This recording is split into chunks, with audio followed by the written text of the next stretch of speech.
আসসালামু আলাইকুম প্রিয় সরকারি চাকরি প্রার্থী ভাই বোনেরা। আজকের এই ভিডিওতে আমি আলোচনা করব বাংলাদেশ নৌবাহিনী বেসামরিক অফিসসহায়ক পদের পরীক্ষা পদ্ধতি এবং যাদের পরীক্ষা BF Shaheen college Jahangir gate পড়েছে তারা কীভাবে সেখানে পরীক্ষা কেন্দ্রে যাবেন এই বিষয়ে একটা আলোচনা করব।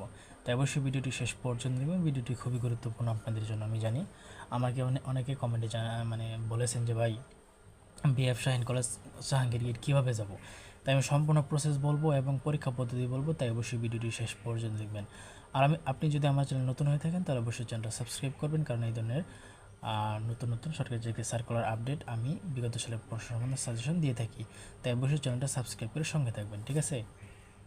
তো এখানে আপনি দেখতে পাচ্ছেন যে অফিসক কয়জন লোক নেবে সেটাকে আমি আপনাকে দেখাই।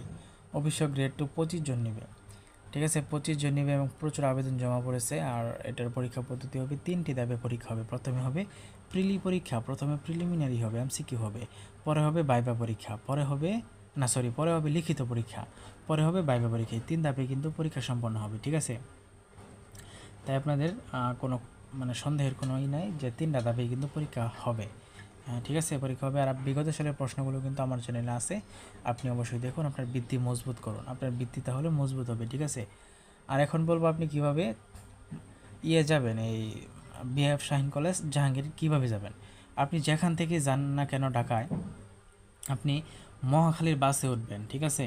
মহাখালী গিয়ে একদম মহাখালী রেলগেট গিয়ে নামবেন এবং মহাখালী রেলগেট থেকে আপনি যে কোনো রিক্সা বা কাউকে জিজ্ঞেস করলেই বলে দিবে যে BF Shaheen college Jahangir gate কোন দিকে।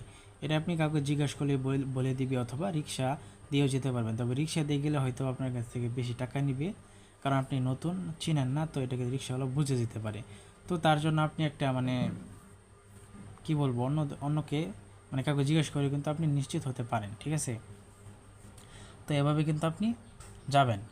তো আশা করি এই ভিডিওটা আপনাদের অনেক হেল্পফুল হয়েছে, আশা করি আমি।